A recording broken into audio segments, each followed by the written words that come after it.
Setelah resmi mendatangkan pemain barunya yang sudah lama ditunggu pencinta Sriwijaya FC yakni Beto Gonçalves yang dipinjam hingga akhir musim dari Madura United.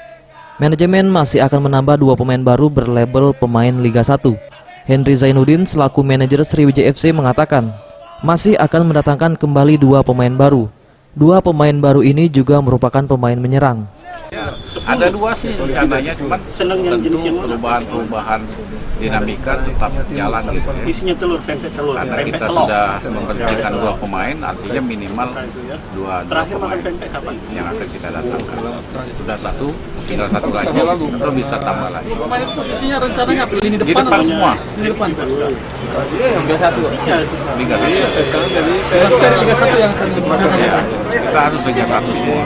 Sementara itu, pelatih kepala Budiarjo Thalib mengatakan dengan kemungkinan bertambahnya 3 penyerang baru termasuk Beto ini tidak akan menjadi masalah bagi timnya. Dengan adanya tambahan pemain penyerang ini, bisa menjadi opsi serangan SFC akan lebih bervariasi. Mudah-mudahan bisa menambah gedor di depan dan kita ada banyak pilihan, dan yang terakhir adalah mungkin kita bisa apa yang kita inginkan bisa gemuk sama di depan. Saya pikir tidak lah. Kan yang main 18 ya kan? Kita tinggal banyak opsi lah untuk dengan kedatangan 2 pemain lagi. Eza PM, Sriwijaya TV.